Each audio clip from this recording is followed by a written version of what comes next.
And welcome back to another episode of Pokemon Knowledge. As you guys can see by the other person on the screen, we are in for a huge treat once again. It's been about 9 months since the last time Nat joined us for a conversation, but since that timeline, 9 months, there's been some crazy news that happened, and some people are making the argument that it's some of the biggest news to ever happen in the trading card hobby, and that's PSA has acquired the eBay vault. It's now gonna PSA already had their own vault, and we're gonna really dive deep into that. And if Nat has time, hopefully we could ask some more questions. But Nat, first off, I just gotta say, I know how important and how valuable your time is. Thank you so much for coming on again for another conversation. Of course, my favorite part of my day today. Yeah, awesome, man. Uh, I know PSA. It seems like from the last time we talked, and one of the awesome things I found out is you had sprinkled a lot of like things in that video, and every single one of them you talked about ended up coming true, and it came out pretty quick. So it's very awesome that you guys are doing stuff in the background. But one of the biggest things you were doing in the background is this eBay vault. Can you kind of let us in a little bit behind the scenes, like how does that conversation take place with eBay? Is it as simple as you guys are all sitting around in your boardroom meeting and you guys are just brainstorming stuff, or is this a long conversation between PSA and eBay? Yeah, yeah. It was a long conversation. It took like 2 years to we've been talking to them maybe over that, maybe almost 3 years since February, maybe April of 21. So yeah, that would be about 3 years. It started as a relationship where PSA does the authenticity guarantee for graded cards on eBay over $250. Where the seller ships to PSA and then PSA ships to the buyer. That's where the relationship started, and we still do that, and it's going well. We actually do catch quite a number of counterfeit slabs, not just PSA. We do it for the other grading companies too. But more importantly, or I'd say that's probably the most important part, but more frequently, it's cards slabs that are damaged or not significantly not as described, as it's called, and it's a pretty meaningful percentage, and so that's where the relationship started. And then we kind of had this brainstorming session with eBay. I don't know about everybody else, but like I spend 2 hours a day on eBay, as a collector, and I have 300 saved searches. I get 40 packages every day in my mail. Most of these cards are like $2 to $5, but Yeah. they're cards I'm doing for I'm doing a lot of raw sets and binders, and I use ComC in every place, but eBay is like 80+%. So we had this conversation of like, hey, what if, we could help people who submit to PSA sell their cards on eBay. And the reason that is that when we polled everybody, I'm just being honest, most people didn't want to sell their cards on Golden. The vast majority of cards that we grade at PSA are not worth sending to a high-end auction house. And it's nothing against Golden. It's the same with PWCC. It's the same with Heritage. These are mostly $50 to $400 cards, a lot of which are Pokemon or other TCG. And you're never going to sell that on Golden. And so when we ask these people why are they grading, it's because they intend to sell the card, and it's because they intend to put it on eBay. Mm-hmm. And so it seemed like a lot of effort it seemed like we were making a lot of friction, for these submitters to PSA. And a lot of these submitters were like, look, we don't even plan on holding the card for more than a few hours. Like we're going to get it home and then we're going to ship it off, to whoever buys on eBay. So it just seems like connecting those dots was helpful. We don't really want to be like an eBay seller necessarily or buyer, like as PSA. We just want to help our customers, our submitters. And again, like that was one of the biggest features they wanted, was like help me put my stuff on eBay. Yeah. So we brought that idea to eBay. I'm sorry for the long-winded answer. And great. they were like, yeah, we're interested, but you can't own Golden, which is technically competitive to eBay, right? And sell on eBay. So it took us about a year and a half to figure out a partnership construct where we would basically get out of the auction business by selling Golden to them. We would have, we were talking about selling Golden to other people. We wanted to partner with eBay. And so it was a perfect match because they were willing to take on Golden and we were willing to become, effectively an eBay conduit. And then the vault was part of it too, because we believe vaulting, it's a strong asset of ours. Like we're really good. We think we're really good at like, we know we're good at grading cards and processing cards, but we think we're also good at logistics and handling and storage and like all that stuff. And that's not really eBay's business. You know, eBay's business is peer to peer, where their customers, their buyers and sellers are shipping back and forth to each other. So it really made sense to, we already had a pretty big vault in Delaware. They had a vault in Delaware. Ours was much bigger. And so we could basically take in their vault. But more importantly, nothing to do with their physical space. When you buy things on eBay, in cards, starting with cards, but soon in other categories, the vault option is now going to be PSA. So the eBay vault is going to be it's going to be shut down as the name. It's going to be the PSA, vault, but with eBay built in, where you can sell on eBay, you can, do all the things you could do previously, but PSA is the one managing it and running it. Yeah. And so, yeah, that's the deal. It took a long time. Yeah. But yeah, from the outside looking in, when a lot of people heard this, it just seemed like such a complementary business model for you guys, because Yeah. eBay, they're a platform.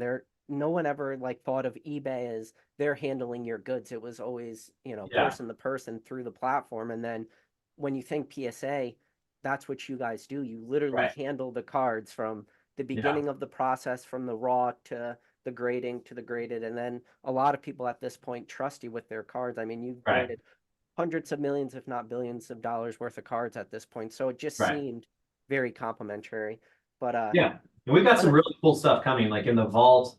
I'll give you some nuggets. I don't remember what I said last time, but like this time, like, for example, on eBay, when you buy a raw card, you're going to have the ability, not tomorrow, but some point, hopefully this year, maybe early next, where instead of having it shipped home to you raw, you could have it shipped to PSA and graded.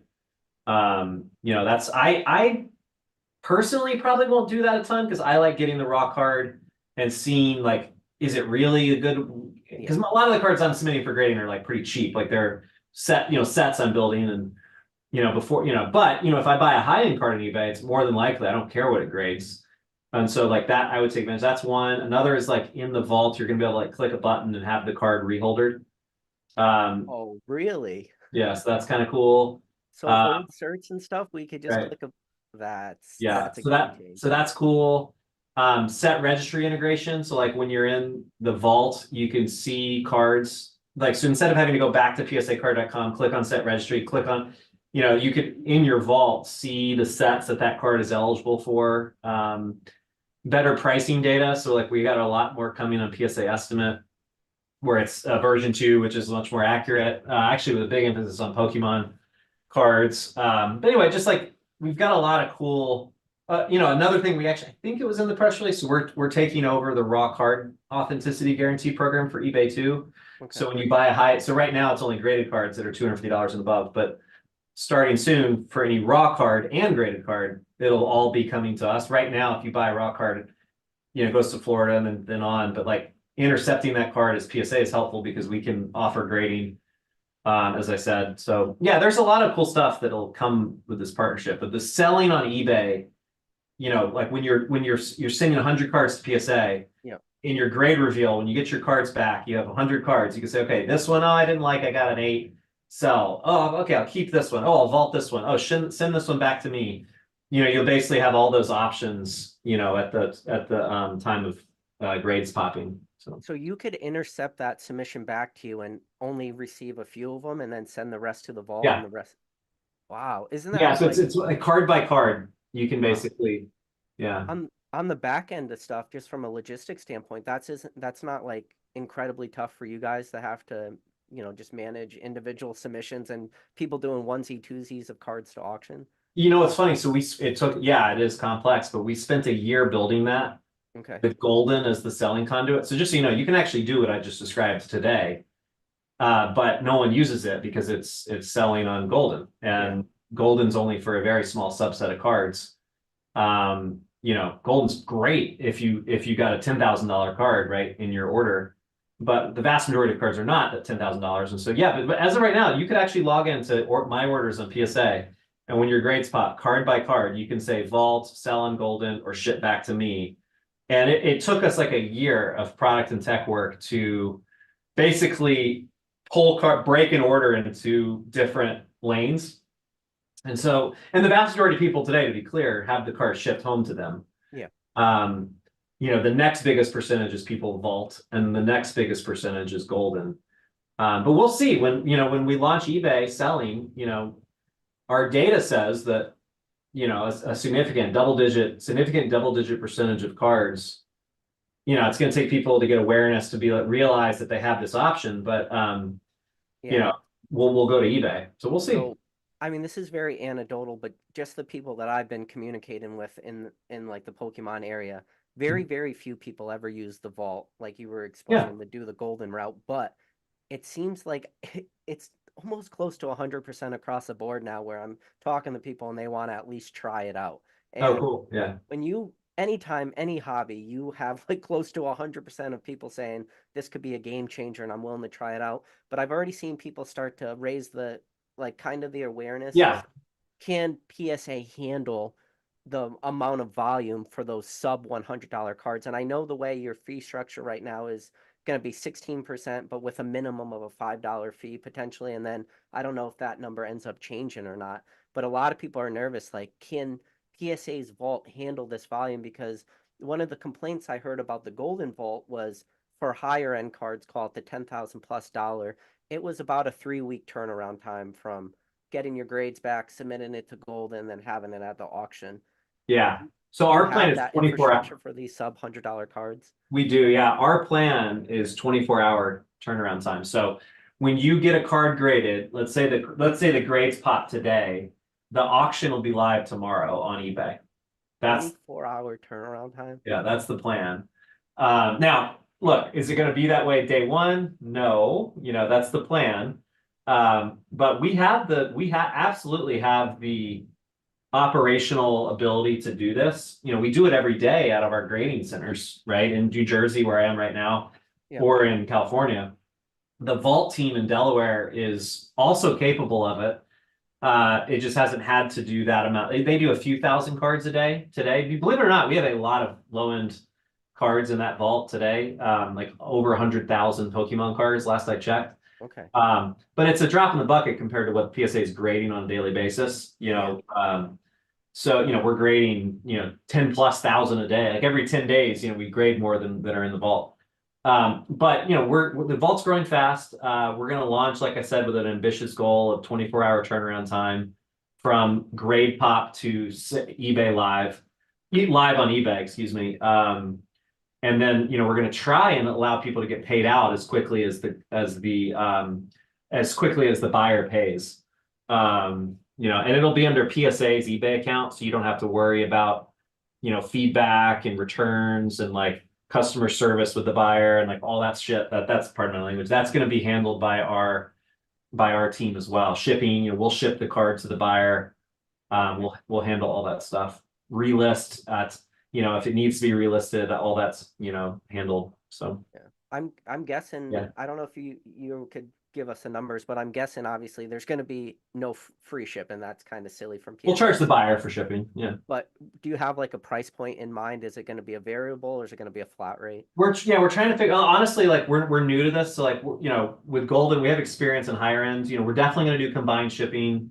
We're going to probably do variable shipping based on the value. Our goal is to have it be pretty cheap. I hope it's $5 or less. For just the average card. I don't think it'll be higher than that on shipping. Fees wise, it'll be standard. Probably what you'd expect on eBay if no matter how you sell. Launch dates, we're gonna launch, I think, to Collectors Club members in June, so like next month. So you have to be a Collectors Club member to get access to the beta program. And then international is another one. The vault already, we just launched international support in the vault, so you can like ship out of the vault to international destinations. You can ship to the vault today from anywhere, it doesn't matter.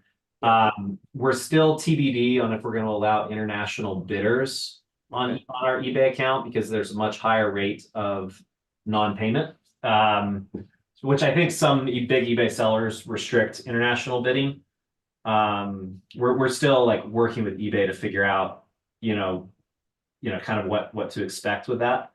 But yeah, that's and oh, and you asked about minimum per card. Like, yeah, $5 minimum is what we were doing with Golden. I don't think we've decided what to do with eBay. Okay. Um, we'll see. Yeah, no, I know that was one of the big complaints with the eBay vault was just no international shipping, so it really does limit the international buyer Yeah, pool. we have that with our vault, so that's not an issue. And then someone just asked, I've got the little chat up. Auction duration, we're gonna do 7-day auctions, 99 cent starting bid. I think you can change the starting bid, but we're not gonna change, you're not gonna be able to change the duration of the auction, at least initially. Okay. But some like really cool stuff we're doing, just to hint at it, like, imagine being able to click a button and it automatically adds the pop data of that card to the auction, to the title or the subtitle. So like for not every card, it makes sense to have pop. Like for super common cards, you don't want to say pop 4,000. Sure. But like if it's a relatively rare card, you can preview it. It'll say pop 5, none higher, or whatever. You can change it. But like we have the pop data. Obviously, it's just a matter of connecting it to the listing, which will have, we have images, we have the titling because, the label, we have all the data. So in theory, I don't want to overpromise, but like in theory, the seller or submitter of the card doesn't have to do that much. They just have to click a button and say sell. You don't have to take images. You don't have to write anything. Things like rookie designation, which doesn't matter in TCG, but like that, serial numbers, autographs, like those things do throw curveballs with titling.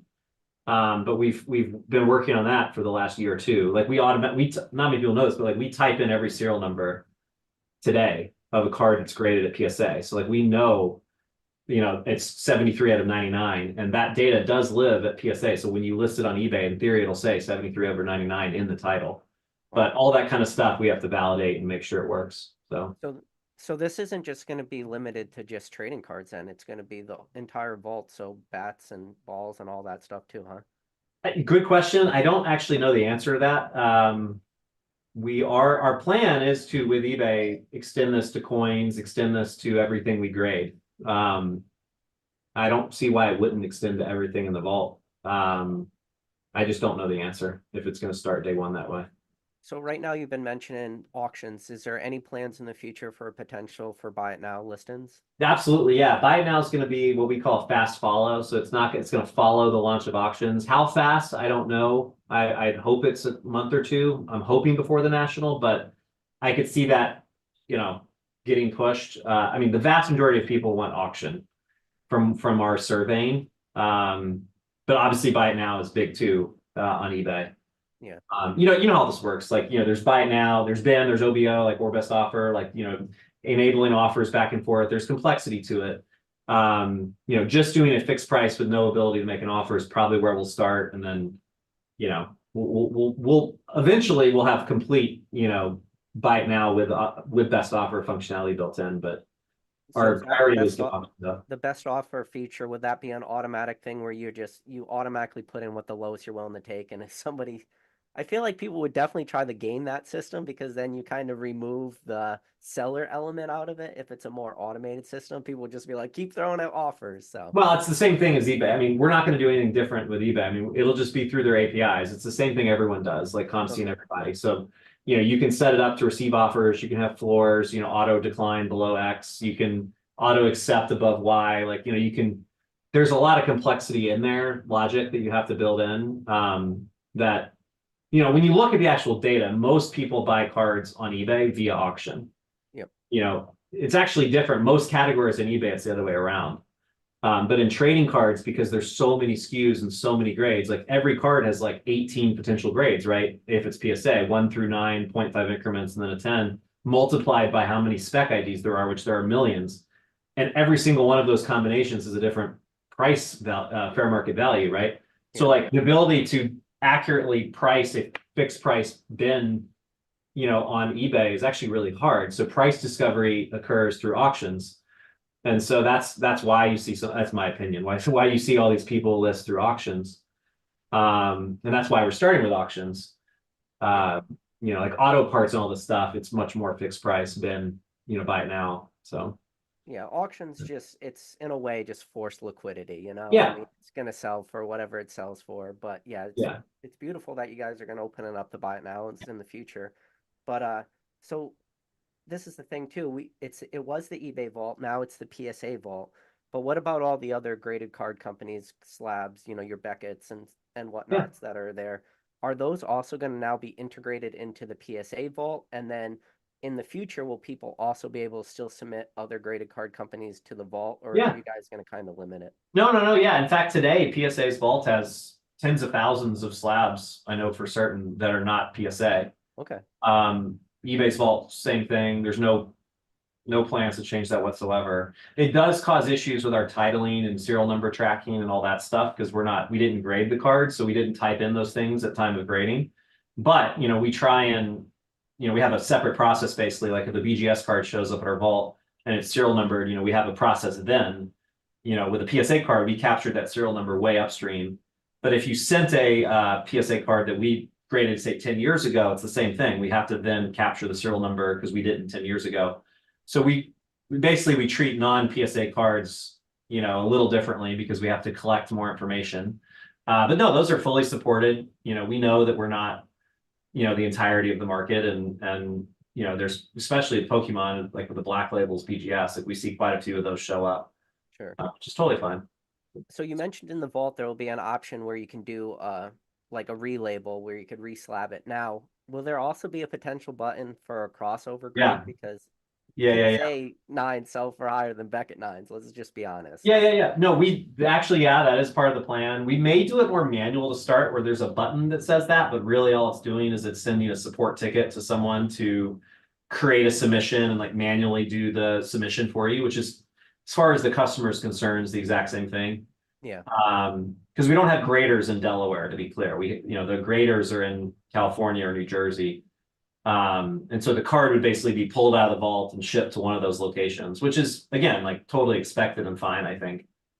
But yeah, that is an idea. The other idea is to have raw cards in the vault. Raw cards in the vault is less likely in the near term, but like you can imagine having raw cards there and saying grade the card. Raw cards are going to be passing through PSA, like I said, with the authenticity guarantee from eBay, or if you submit them raw. But we're not planning on storing them indefinitely as raw. Okay. That's something that it's a lot tougher to do. It's just you could damage the card. They're not as uniform. Could be counterfeit. You haven't. You see those issues with others. So yeah. So will there be bulk listing features then? Because that was one of the things a lot of people were worried about, was that it was going to be more manual input of two card at a time. But is there going to be a bulk listing where you could just go down the line, check a box, and then just send them all to auction in Yeah, bulk? it's already in the PSA vault that way with Golden. You could do that through not for buy it now or marketplace, but for auction. Yeah, you can multi-select and say send to auction with Golden. That'll be the same for eBay. Yeah, and someone asked like the dailies for is everything going to start on Sunday? We're going to do everything every night. It could be listed, but you could schedule a start. So if you want your things to end on Sunday, just start it on Sunday. But I know a lot of people think certain cards sell for better on Tuesdays or Fridays or whatever. Everyone has their own opinions, and Yeah. There's a lot of tinfoil hats if right, you want to have that conversation, you could have that totally. conversation for I sure. used to do Wednesday when I sold anyway myself. I would always do Wednesday closes, but I don't know. We've thought about doing things like TCG night is Tuesday night, vintage night is Wednesday, ultra modern basketball is Thursday, and do that. But what we have learned from our customers, at least at the moment, is that people prefer speed. They prefer to see their cards listed as soon as possible. And meaning they want to get their cash back as quickly as possible. So don't hold my card for 8 days for the next vintage auction to start or whatever, 6 days, right? But maybe we'll have both options one day. But we're just gonna have flexibility, and like I said, speed is what we're counting on. People wanting, so meaning like we'll list it tomorrow. That's the plan. So one of the big things about like certain consigners right now, which in a way eBay would almost act as a consigner because it would be selling through your eBay page. One of the big things about a lot of these consigners is, they're established accounts with tons of followers. So anytime they list a card, you got a, eBay blast to all their subscribers. Uh, is there a way we could find the PSA eBay account? Because Are you going to do a media blast? Say, this is how you find the eBay account, follow this seller, because I feel like that's Yeah, something no, that a lot we're of gonna do a people lot of need. that. Yeah, we're gonna do a lot of that. Now, I'm not gonna say the name, but there is technically a PSA Vault eBay account that has been selling thousands of cards over the last couple of months. It is it's got a mysterious name that hopefully no one can figure out. But we've been listing. Basically, we have a bunch of cards that people abandoned, if you will. Like, they sent in to be graded and they're cheap cards, to be clear. But we're only allowed to sell them for the fee that they abandoned. We can't sell them, we can't run them at auction. So, our legal right is that we can recuperate our fees only. So we list them for, like, if it was supposed to be 15 bucks a card or whatever, this is mostly 2-3 years ago, Yep. we're listing them at 15 bucks a card. So there are some good deals to be had, but the vast majority of them, they abandoned them because the cards were worth less than the grading fee, right? Yeah, we've had this conversation in the dark areas of this Yeah. hobby for a long time, and because even from a darker side, I mean, when you had longer turnaround times, Oh no, people this just is all dumped back it. then. You Yeah, know? this is no longer a problem, to be clear. Okay. Like the abandon rate is like less than 1%, but at one point in time it was like 4%. Wow. And I And can't even imagine. Yeah, 4%, millions of oh, cards. we had 100,000 cards that people abandoned at one point. And you remember like Mark's cards and all these things. There's different scenarios where the middleman screwed the customer. Yeah, These are like the March situations cards. where the end customer basically said, you know, sue me, and very few. This was in 2021, 2020, where like a lot of new people were entering the hobby. And like these are people, to be clear, who were like banned from ever submitting again, like you just didn't pay your bills. Mhm. But these are cards that, and we also, have cards that, we have purchased or whatever to like start the, like prime the pump. And we want to build feedback in our account. And so we've been quietly building it, and we'll change the name as soon as we launch to PSA Vault. And maybe some people are like, oh shit, that was that was PSA. But I'm sure people could figure it out. It's not it hasn't been a ton of cards, but Oh, don't worry. The YouTube detectives will figure yeah, it yeah, out yeah. pretty I challenge you to figure it out. But yeah, the point is we've been experimenting on eBay actually this entire year with our own account, as I mentioned. And as far as promotion, all that goes, it's not going to be a zero feedback account when it launches. Like it'll be pretty popular and well known. So Yeah, I definitely just want to follow the account because, a lot of times at auctions you get good deals too. Sometimes auctions are weird. Sometimes you'll see an auction sells totally. over a buy Yeah. it now price, and then other times you'll see it sell 20% less. Yeah. Auctions are risky. I mean, as a buyer of cards, big buyer of cards, I actually love auctions because Mhm. I just put in my snipe of what I'm willing to pay, or I put in my initial bid of 12 bucks, and if I win it, great. And if I don't, I don't. But more often than not, like on these low end cards, like people just miss them, even on eBay. Yeah. And you get some deals for sure. Oh So yeah. And then when you miss the deals, you kick yourself if you're not using Gibson or one of the right. sniping. Yeah. Yeah, I use Bidnapper personally. Yeah. Okay, yeah. Yeah. No, I I enjoy talking to you, Nat, because I think one of the reasons PSA has been so successful as of recently is because you're our collector at heart, and we definitely see it in you. And Yeah. I know I speak for a lot of people when we say we definitely appreciate it. But so I have a few people right now in the chat, some of the biggest consigners when it comes to Pokemon. You got Z&G, Dan Ketchum Collectibles. The highest Pokemon sale for 2023 was a PSA 10 first edition Charizard sold for $217,500. It was a PSA 10, so it was you guys, but it was sold through a consignment service. Do you have any plans to potentially open the vault up to large consigners and have consigner rates very similar to PSA currently has dealer rates for submitting graded cards to you? Any plans for that or nothing in the near Just so I future? understand your question, where they like where we'd be doing what differently, like giving them a discount on the eBay Potential fees, or very similar to how you would do for like a dealer rate for graded cards, oh. but like for Yeah, to be consigner clear, rates. the only options for selling through the vault, I mean, you could obviously take the card out of the vault and sell it wherever you want, but the only selling options in there are going to be eBay and Golden. I Yeah, mean, if I were to send it to a consigner and then they just ship you thousands of cards every week and just for you to then sell through your platform, but they're acting as the middleman, right, right. Any plans for that or nothing in the Not at I mean, it's a good idea. I mean, our ambition is to enable enterprise, meaning I was one of these kids, right? There's hundreds, thousands of people out there who make a living off of, or a side hustle of, grading cards and selling them on eBay, either for themselves or on behalf of others. And, it's a lot of work, all the bubble mailers and all the stuff. And, yeah, I did it for like fucking the sorry my language, but like 11 years.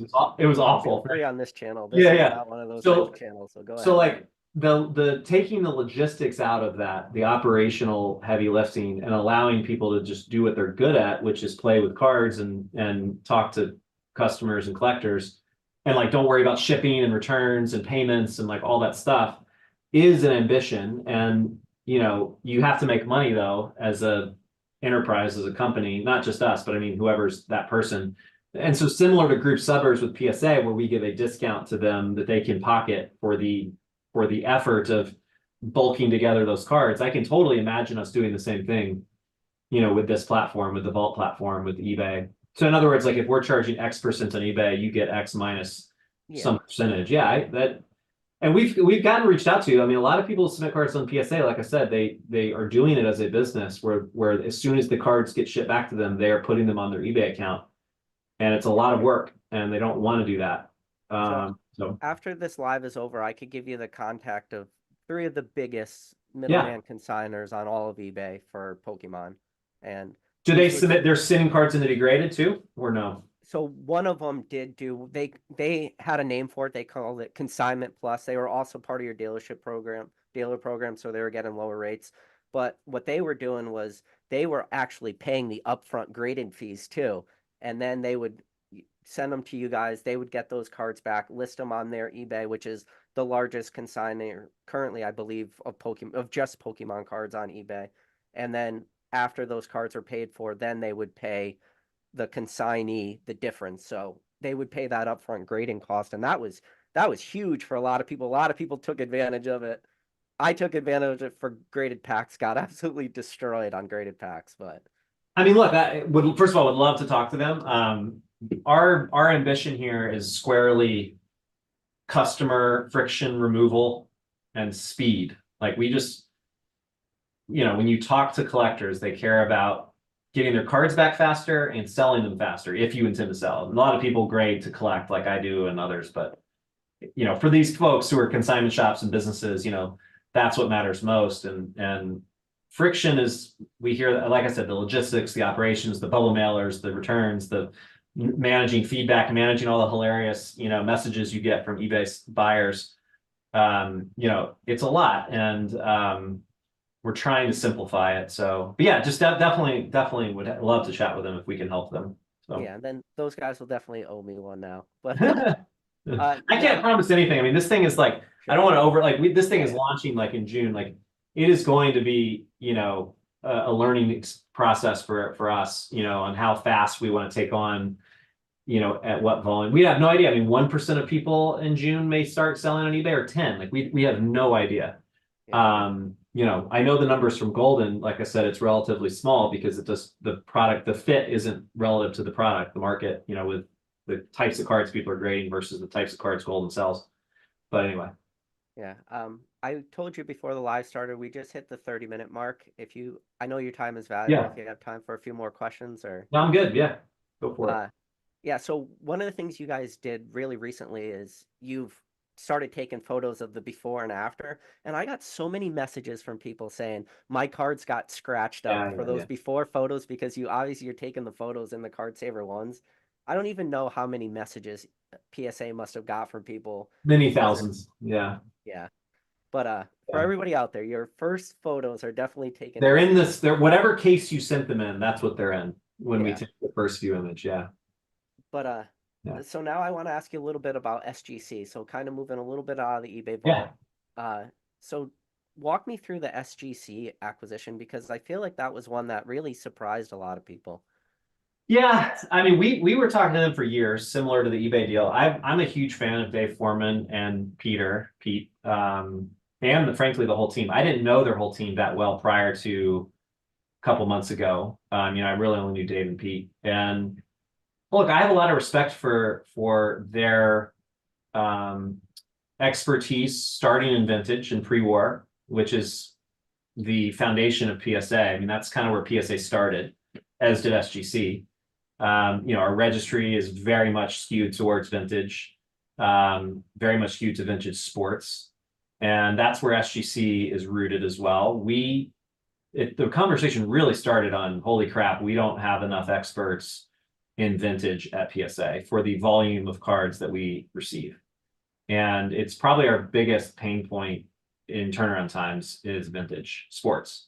And that's where the conversation started. Basically, hey, we need to have, and maybe they stay at SGC, which is totally fine. We just, in the family of companies, collectors, we need vintage experts. We need to have as many of them as we can, because that's where the turnaround times are the worst. And so that's where it started.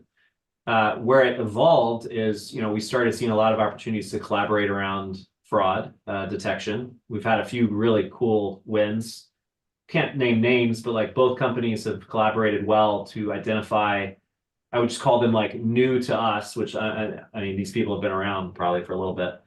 Scammers that are submitting counterfeit or trimmed cards that we've been able to collaborate on to identify, because people submit different things. Pretty much every scammer sends things to every company. And if it goes to PSA and it fails, then it goes to SGC or vice versa. And so you can really start to identify patterns when you have that amount of data.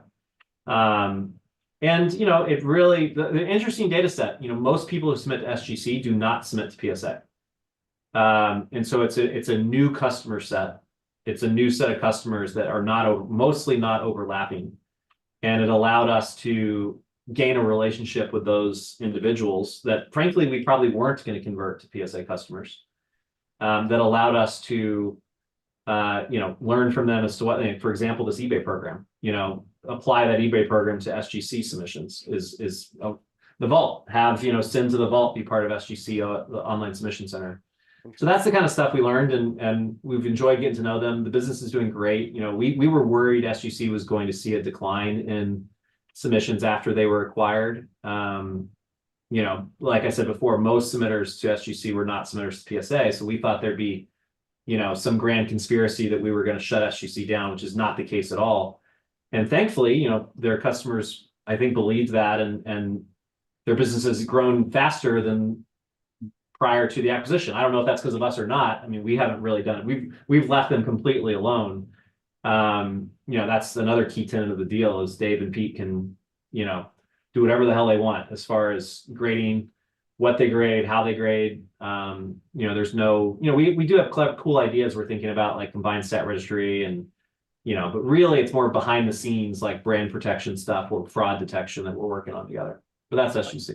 So you mentioned fraud protection, and I know Rattle's out there somewhere is watching this live as we speak, but is it a legality thing where you can't really share like known scammers in the hobby, where you can't really put out their information? Is it a way like doxing people? Because I know you guys don't mention names, so. Yeah, look, I mean, it's just not a good practice to do that. We're not the authorities, meaning law enforcement.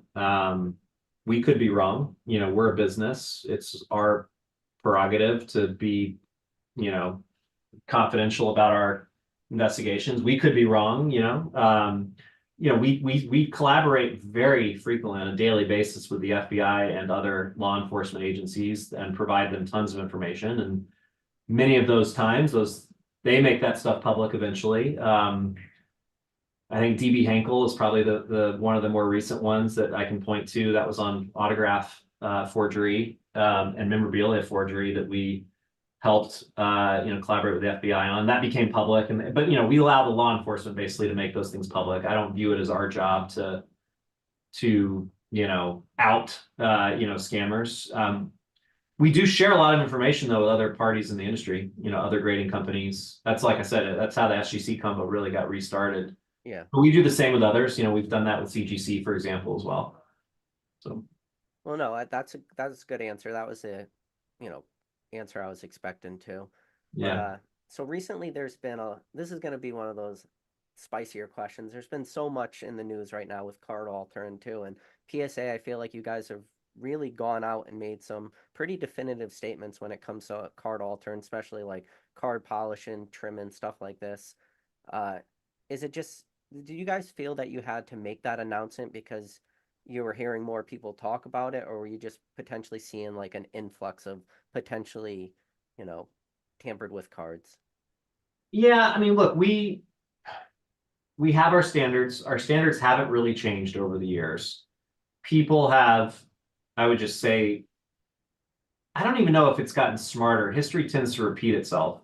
I mean, card doctors have been trying everything and anything since the 80s. I mean, look, like using some form of car wax to buff out scratches that's not a new thing. Kurt and those guys are promoting it to a different level, and commercializing it. And our standards are what they are, and we're not going to change them based on social media. Ryan, who runs PSA for us, has been very clear: no foreign substances. If you use a little bit of water on a microfiber to wipe off a fingerprint, that's not. I always have a microfiber Yeah, I mean, right next to me. So. That's not a big deal. Yeah. Removing something from the card, like changing its dimensions, is obviously not acceptable.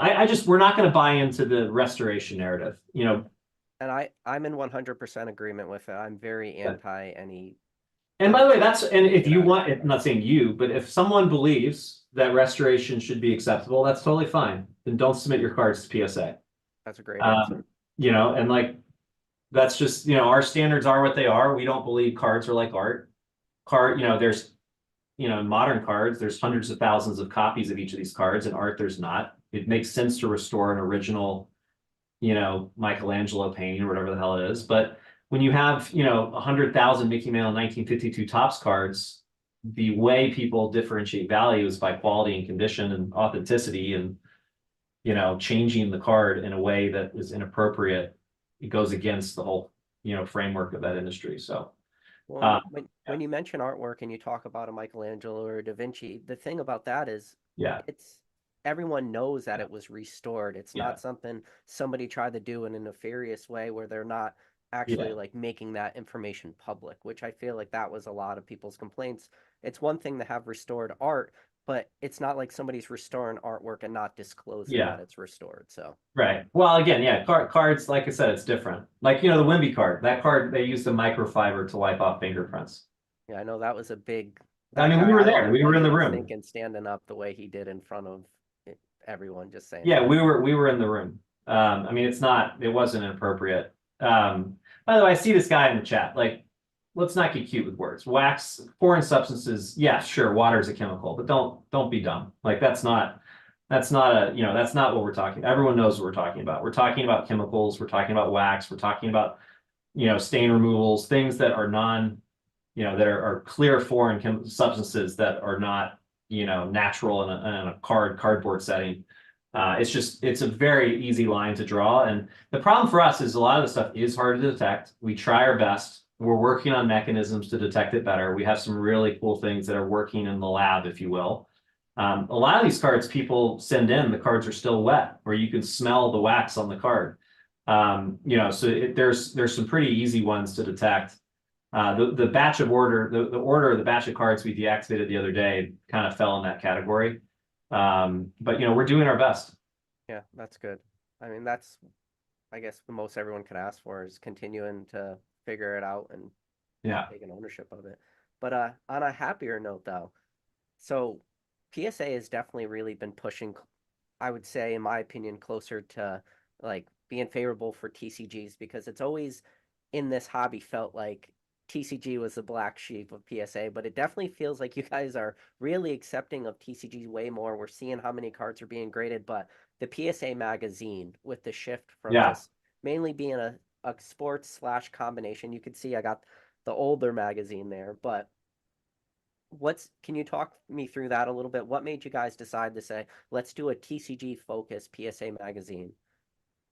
Yeah, look, I'll take the blame for this one. For like the first year, I see your SMR back there, by the way, the original sports market report. When I first got to PSA, this was in February of 2021. The first thing I did actually was, before I was CEO, was I asked them to change the name of the SMR magazine to the PSA magazine.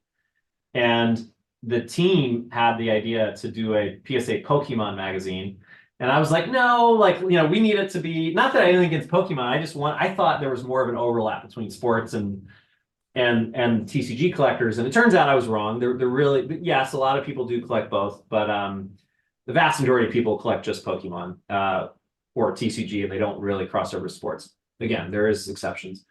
And the team kept bringing it back to me like, hey, and finally, and actually, we had to get the Pokemon company on board with it too, because it's not like sports. These are intellectual property characters that they invented, and so we got their buy-in. The team did a great job, our creative team and the marketing team, to get the Pokemon company on board.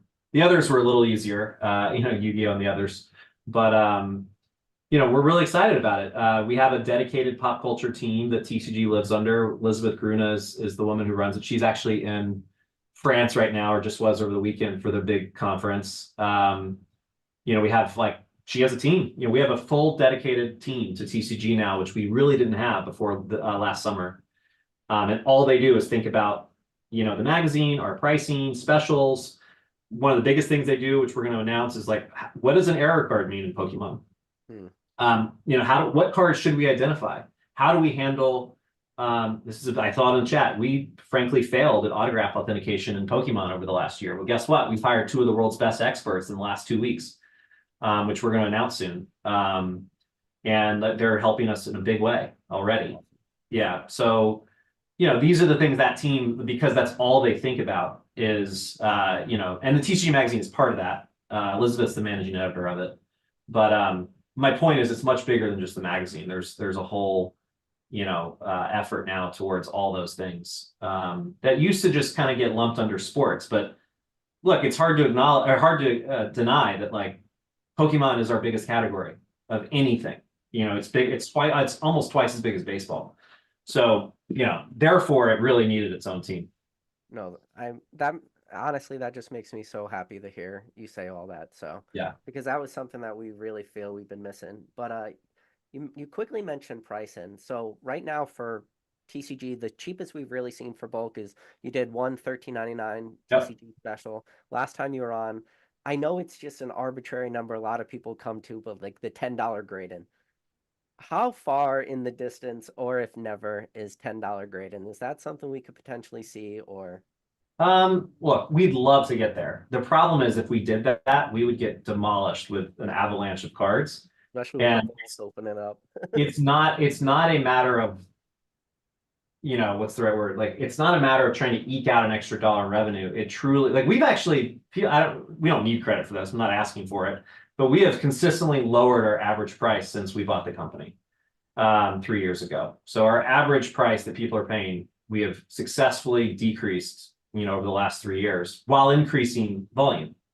Problem is, there's a slope there because humans are involved, in a huge way where you can't spike it. And that happened against our will in 2021 with COVID, we were getting 100,000 cards a day and we could only do 22,000.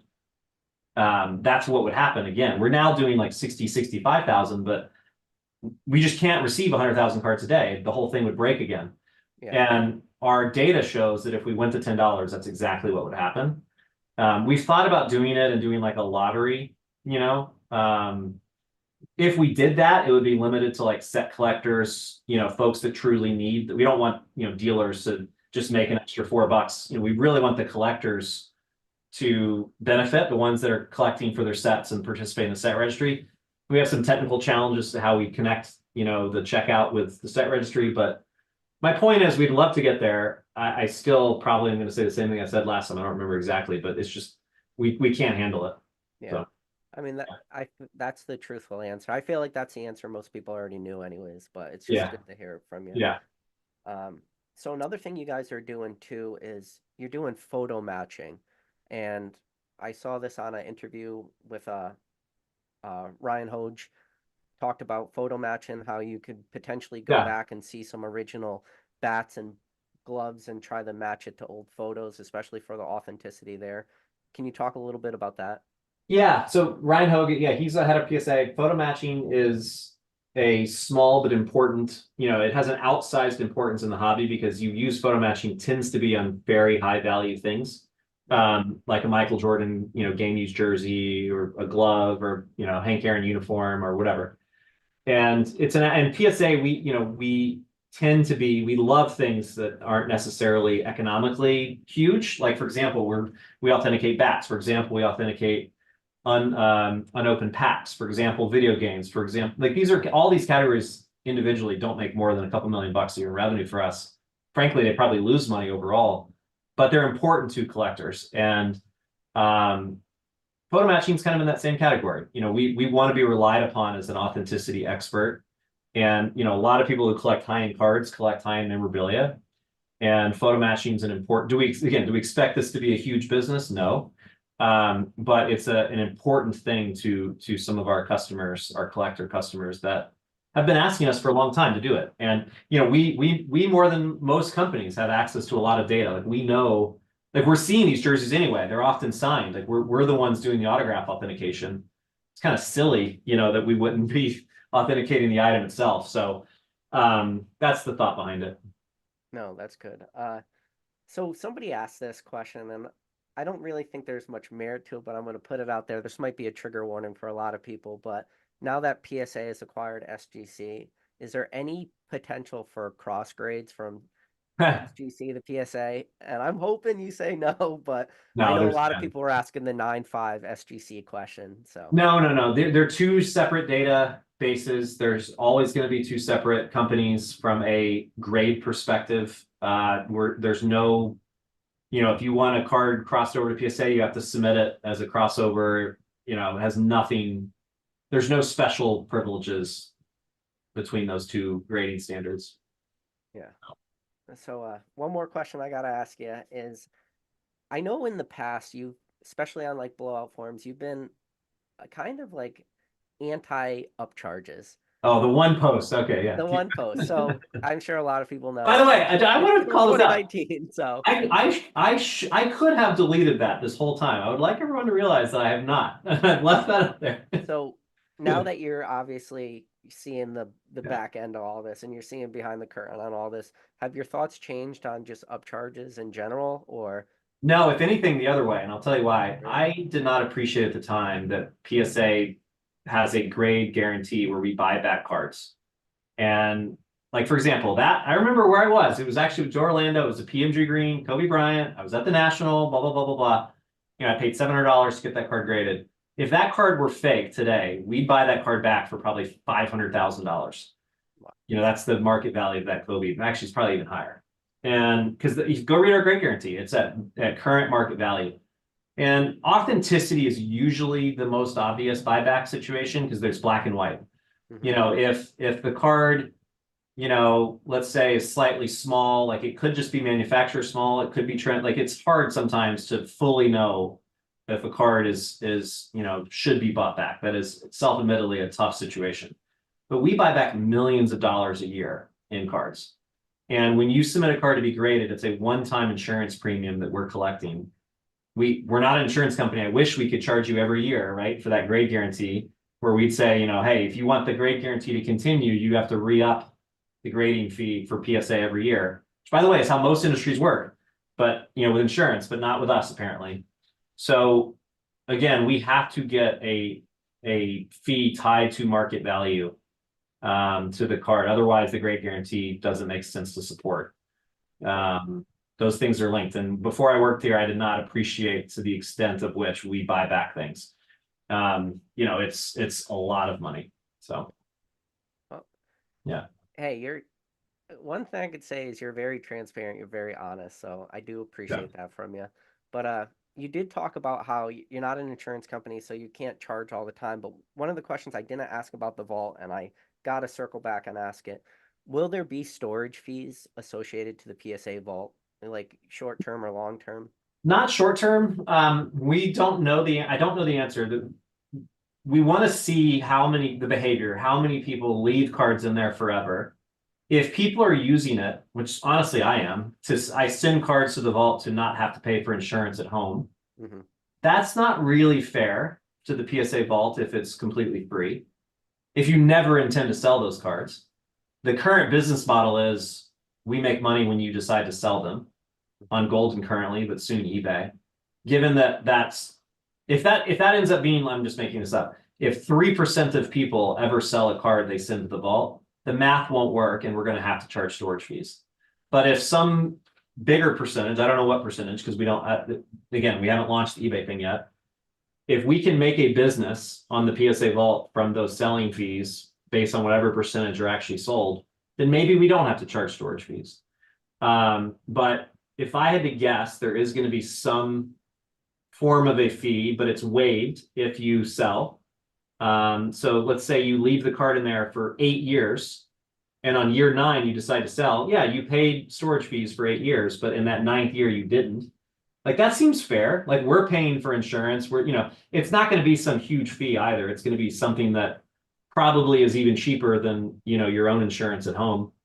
But, and maybe there's a different exit fee. Today it's $5 if you leave within 90 days or $1 otherwise, and that includes shipping. That'll obviously change. It needs to be tied to value like PWCC or others. It's just a matter of time. But whatever it is, it'll be fair and reasonable. Like, the vault is very much meant to be a utility for the hobby. It helps people collect better and more. Like, I could not keep the number of cards that I have in the vault at my house. So having the vault has allowed me to collect more cards. That's a good thing for the hobby, a good thing for PSA. So therefore we'll provide it as a utility as much as we can. It's not intended to be a, gouging price moneymaker thing. It's not our core business. It's we want to make money from it, sure, but it's not meant to be, our core business. So that's a long way of saying it depends on kind of what happens, with how things go with the launch of eBay. So last time you were on, you mentioned that at the time, Tokyo had just started not just being like a middleman hub, they actually started grading cards. Any plans for Europe or anything for graded hubs? Because I know a lot of people from the UK after that live, there was a lot of discussions about like Brexit and taxes from the UK to the rest of the Europe. Like, people were having whole conversations just on a hypothetical PSA Europe. Is there any plans for that, or? Yeah, we're if anyone's interested, I mean, we are planning on launching a PSA office either in London or in Germany, I think. We are going to do like we did in Tokyo, where we start with local employees, PSA employees on the ground, but not grading yet. We're going to make it like an official submission center, customer service, receiving, that sort of thing. That's what we did in Tokyo for like 2 or 3 years. We're doing that now in Shanghai and China. We have PSA employees, on the ground there. That's our plan. Oh, and we're doing that now in Canada with Brad and his team.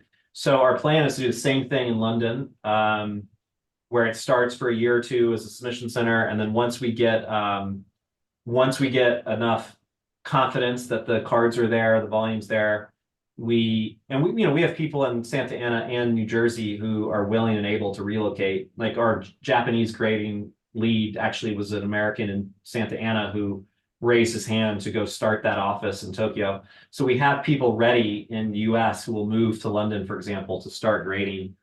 And then we'll hire local graders too. But yes, we will be in Europe for sure. We'll probably have local grading in Canada before you know it. Right now it's just a submission center, as I said, but we did it in Tokyo. It's gone great. We're grading I want to say between 5,000 and 10,000 cards every single day in Tokyo. 85+% of which are Pokemon. Oh, I'm surprised it's not higher being Japan, so. Well, you see, I mean, believe it or not, baseball's pretty popular there. Oh, yeah, true. And basketball too. But yeah, I mean, my point is, we have a model that works. It worked in Tokyo. We're going to extend that elsewhere. No, Nat, I know we're coming up on the hour mark, and I told you we'd stay for an hour. I can't thank you enough, but before we go, any things in the pipeline that PSA is working on? Any big news? Anything you want to share with the community? I've got this thing under my desk here you saw, but I can't show you yet on the live stream. But Don't tell people I saw something. Sorry. No, we've got some cool plans. We're going to announce a couple new categories this year that we're going to grade inside of PSA. The vault's a big one. And we didn't, there was a lot of comments about it. Grader notes, we've been Oh, yeah. collecting grader notes. Our graders have been writing in notes about why a card got a certain grade, actually for over a year now for high-end service levels. I'm reviewing the designs, I think tomorrow. It's taking a little longer than we would like. There's complexity, let's just put it that way, as to how and when we show it to the submitter. To make sure they understand what it is. Same reason when we launched the images and there were scratches that looked like on the card, but it was actually the cases. We don't want the same thing to happen with the grader notes, where it's misinterpreted or, because, you gotta have the image next to it when you show the grader notes, for example. But that's something we're excited to, we've been talking about publicly, even though it's not live. I think it'll go a long way for transparency. If you spend $400 to get a card graded, probably reasonable to expect as to why I got a 6 or 7 or 8 or a 9, not a 10. And that's exciting. But yeah, excited to launch these new categories this year. That's awesome. I can't wait. Yeah. Maybe in a year from now we'll get you on again. No, I'm happy to. This is These fun. conversations are always awesome, Nat. Yeah. Can't thank you enough. And I know I could speak for myself. I know I could speak for everybody out there. We appreciate you. We appreciate what PSA is doing. We really, really appreciate your transparency. It means a lot. No, yeah. Yeah. No secrets. All right. Thanks. All right. Talk to you later. Bye. Bye.